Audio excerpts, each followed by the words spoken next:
지금부터 내가 해주는 얘기 들어주겠니? 할렐루야. 7월 21일 월요일 새벽입니다. 오늘도 새 날을 주신 하나님께 감사를 올려드립니다. 주님 말씀하시면 찬양하겠습니다. 주님 말씀하시면 내가 나아가리다. 주님 뜻이 아니면 내가 멈춰서리다. 나의 가고 서는 것 주님 뜻에 있으니 오 주님 나를 이끄소서. 주님 말씀하시면 내가 나아가리다. 주님 뜻이 아니면 내가 멈춰서리다. 나의 가고 서는 것 주님 뜻에 있으니 오 주님 나를 이끄소서. 뜻하신 그곳에 나 있기 원합니다. 이끄시는 대로 순종하며 살리니 연약한 내 영혼 통하여 일하소서. 주님 나라와 그 뜻을 위하여 뜻하신 그곳에 나 있기 원합니다. 이끄시는 대로 순종하며 살리니 연약한 내 영혼 통하여 일하소서. 주님 나라와 그 뜻을 위하여 오 주님 나를 이끄소서. 아멘. 오늘 하나님께서 주시는 은혜의 말씀은 구약성경 이사야서 5장 18절부터 30절 말씀이 되겠습니다. 이사야 5장 18절에서 30절 말씀, 제가 26절 말씀부터 봉독해 드리겠습니다. 또 그가 기치를 세우시고 먼 나라들을 불러 땅끝에서부터 자기에게로 오게 하실 것이라. 보라, 그들이 빨리 달려올 것이로되 그 중에 궁핍하여 넘어지는 자도 없을 것이며 주는 자나 자는 자도 없을 것이며 그들의 허리띠는 풀리지 아니하며 그들의 들매끈은 끊어지지 아니하며 그들의 화살은 날카롭고 모든 활은 당겨졌으며 그들의 말굽은 부싯돌 같고 병거 바퀴는 회오리바람 같을 것이며 그들의 부르짖음은 암사자 같을 것이요 그들의 소리지름은 어린 사자들과 같을 것이라. 그들이 부르짖으며 먹이를 움켜 가져가 버려도 건질 자가 없으리로다. 그날에 그들이 바다 물결 소리같이 백성을 향하여 부르짖으리니 사람이 그 땅을 바라보면 흑암과 고난이 있고 빛은 구름에 가려서 어두우리라. 아멘. 오늘은 맹렬한 속도로 임할 심판, 맹렬한 속도로 임할 심판, 이런 제목으로 하나님 말씀을 상고하겠습니다. 이사야 5장의 마지막 부분은 들포도를 맺은 자들에 대한 하나님의 심판 예언입니다. 하나님께서는 이스라엘을 극상품 포도나무로 삼으시고 열매를 기대하시면서 극진히 돌봐 주셨습니다. 그러나 그들은 들포도를 맺고 말았습니다. 극상품 포도를 기대하시던 하나님께 쓰고 쉬고 심지어 독성을 품고 있는 전혀 쓸모없는 열매를 맺어 드린 것이죠. 그런데 그 들포도를 맺은 사람들은 사회 지도층만이 아니었습니다. 앞에서는 이 사회 지도층들이 그 악한 열매를 맺었다라고 하나님이 비판하셨는데 18절부터는 그런 악한 모습들이 일반 평민에게도 똑같이 나타났다는 말씀을 하고 계십니다. 거짓으로 끈을 삼아 죄악을 끌며 수레줄로 함같이 죄악을 끄는 자는 화 있을진저. 이 말씀은 얼마나 질기도록 죄악에 매달려서 살아가고 있는지를 보여주고 있습니다. 수레의 줄은 질기기로 유명한 것이라고 합니다. 그런데 이스라엘이 죄악과 함께 다니는 모습이 바로 이와 같다고 합니다. 질기게도 죄와 연결되어져 있고 끊어지지 않는다 하는 것이죠. 그래서 19절에는 더 무서운 말씀이 등장하게 되는데, 그들이 이르기를 그는 자기의 일을 속속히 이루어 우리에게 보게 할 것이며 이스라엘의 거룩한 이는 자기의 계획을 속히 이루어 우리가 알게 할 것이라 하는도다. 죄에 너무 질기게 매여 있으니 하나님이 싫은 것이에요. 그래서 이런 식으로 말한 것입니다. 지금 이 19절 읽은 말씀의 의미는 이런 겁니다. 우리가 지은 죄에 대해서 하나님이 어떻게 하시는가 보자 라고 얘기하는 거예요. 즉 심판을 하실 테면 해보라지. 이스라엘의 거룩한 이는 자기의 계획을 속히 이루어 우리에게 알게 할 것인가? 이 말은요, 하나님이 심판하신다고 하는데, 그래, 그 거룩하셨다는 하나님이 심판을 하시려면 속히 해보라고 하시지, 뭐 이런 얘기인 거예요. 하나님 심판하실 테면 해보세요. 정말로 무서운 말을 하고 있는 것입니다. 죄로 말미암아 그들의 마음이 정말로 방제해질 대로 오만해진 것입니다. 이런 모습에 대해서 전도서 저자는 이렇게 얘기를 했어요. 8장 11절에 보면 악한 일에 관한 징벌이 속히 실행되지 아니하므로 인생들이 악을 행하는 데 마음이 담대하도다. 하나님의 심판이 속히 내리지 않으니 오히려 담대해져 가지고 심판을 내면 해보십시오 하면서 마음대로 죄를 짓는다는 거예요. 하나님이 심판을 미루신 이유가 무엇입니까? 회개하기를 기다리시기 때문 아니겠습니까? 기회를 주시려고 사랑하셔서 기다리시는 거예요. 그런데 악한 자들, 죄에 단단히 매여 있는 사람들은 하나님의 권위를 두려워하지 않고 멸시하는 자들은요, 하나님의 자비하심을 자신들의 교만함, 더 큰 악을 범하는 데 비료로 삼는 거예요. 하나님의 자비를 오히려 악의 기회로 삼는다 하는 말씀입니다. 이렇게까지 오만방자하게 된 이유는 한 가지입니다. 하나님의 심판을 믿지 않기 때문입니다. 하나님을 무시할 뿐만 아니라 하나님의 심판이 없다고 생각을 하는 거예요. 그러므로 그들에게 심판이 임한다면 어떻게 되겠습니까? 그들은 너무 놀라면서 누구보다도 비굴해지고 누구보다도 더 큰 공포에 질려버리게 될 것입니다. 그때가 되면 이 사람들에게는 조금의 희망도 찾아볼 수 없을 거예요. 이런 비참한 인생들에게 있는 모습들 중에 가장 비참한 모습은 바로 삶에 있어서 정당한 기준이 없다 하는 것입니다. 그들의 악과 교만은 삶에 건재하는 기준들을 완전히 왜곡시켜 버리는 거예요. 20절부터 23절을 볼까요? 악을 선하다 하며 선을 악하다 하며 흑암으로 광명을 삼으며 광명으로 흑암을 삼으며 쓴 것으로 단 것을 삼으며 단 것으로 쓴 것을 삼는 자들은 화 있을진저 스스로 지혜롭다 하며 스스로 명철하다 하는 자들은 화 있을진저 포도주를 마시기에 용감하며 독주를 잘 빚는 자들은 화 있을진저 그들은 뇌물로 말미암아 악인을 의롭다 하고 의인에게서 그 공의를 빼앗는도다.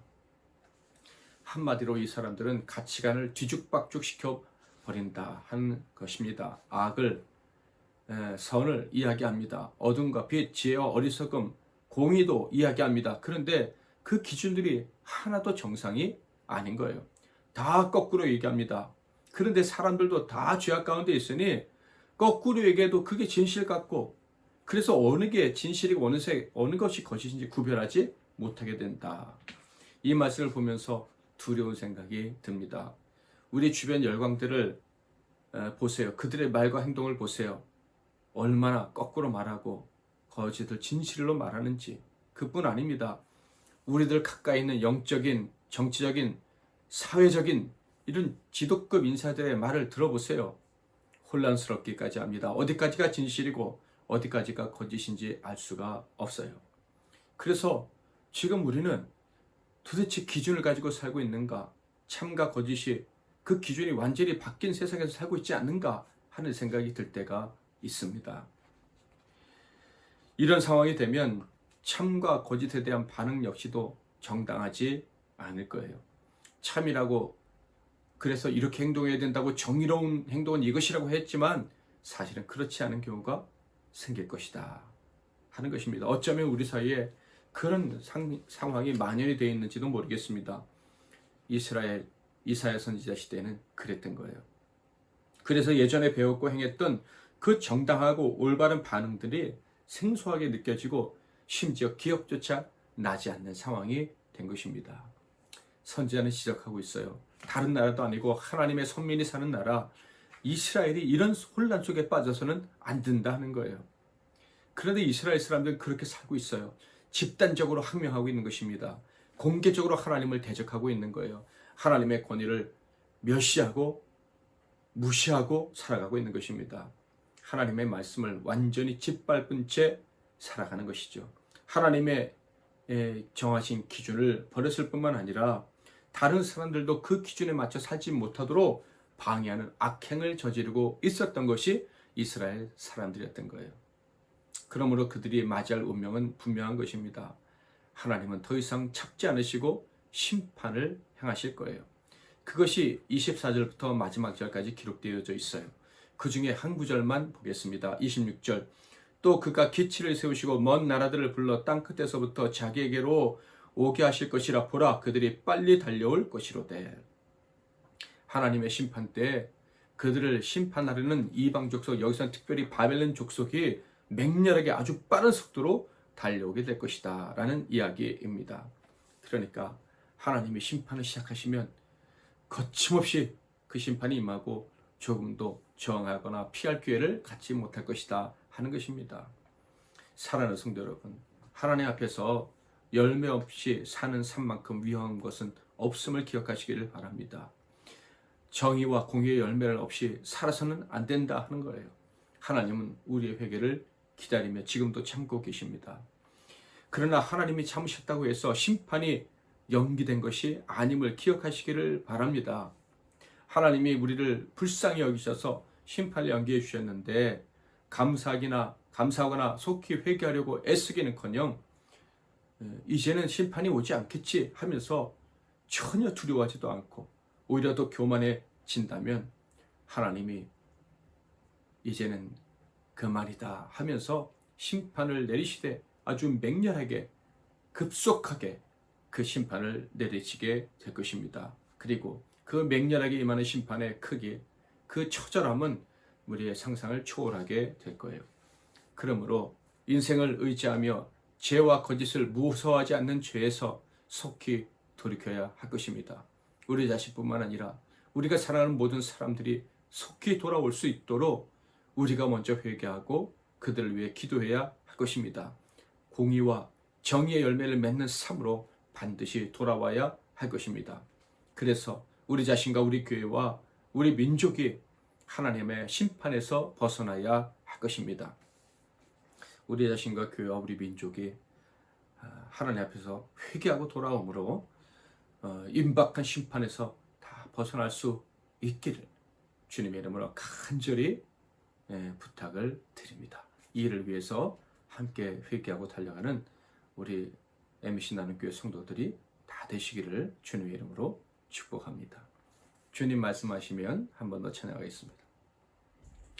주님 말씀하시면 내가 나아가리다. 주님 뜻이 아니면 내가 멈춰서리다.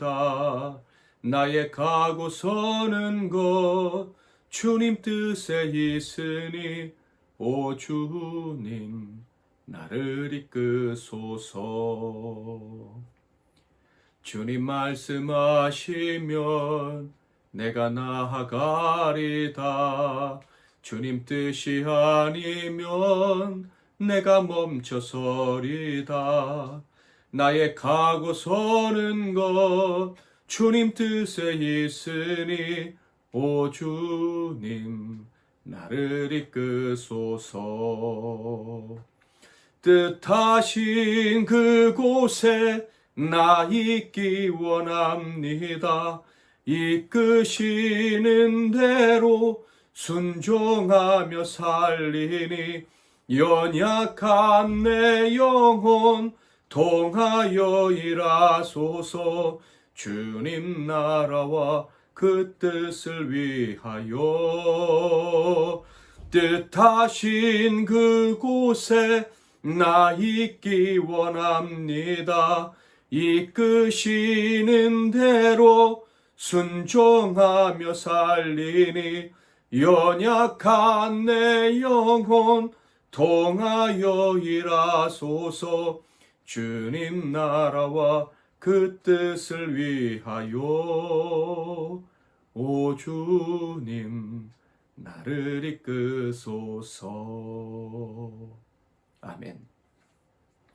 기도 제목을 먼저 드리겠습니다. 첫째로 우리 자신과 우리가 속한 공동체 가운데 하나님의 정의와 공의가 이루어지게 하옵소서. 하나님께서 정하신 삶의 거룩한 원리들, 기준들이 무너지지 않고 지켜지게 하옵소서 라고 먼저 기도하겠습니다. 두 번째로는 하나님의 질서를 무시하고 망가뜨렸던 우리의 죄악들 하나하나 기억나게 하시고 회개할 때 하나님 용서해 달라고 기도하겠습니다. 나아가 이 나라 이민족 무너진 기준들로 인해서 당하는 재앙들과 그리고 임박한 심판에서 벗어날 수 있는 은혜를 달라고 기도하겠습니다.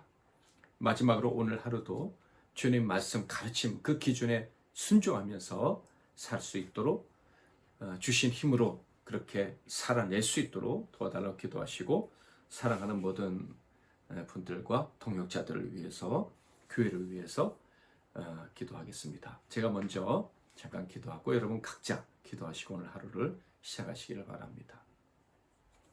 하나님 아버지, 하나님께서 우리를 사랑해 주시고 길이 참아 주시니 감사합니다. 그러나 우리가 불순종한다면 하나님께서는 결국 맹렬한 심판을 행하실 수밖에 없음을 기억합니다. 이 사실을 우리가 잊지 말고 늘 하나님 앞에 겸비하며 우리의 모든 허물을 회개하고 거룩한 열매를 맺기를 원하면서 힘을 다해 순종하며 살아가는 우리 모두가 되게 하옵소서. 불순종함으로 하나님의 심판을 두려워하지 아니함으로 이 땅에 무너진 삶의 기준들 하나님 회개하오니 용서해 주시고 우리 자신들이 먼저 그 기준을 세워갈 때 이 땅에 다시 하나님의 말씀으로 인한 그 기준들이 세워지고 사람들이 의의 열매를 먹을 수 있도록 도와주옵소서. 예수 그리스도의 이름으로 기도하옵나이다. 아멘.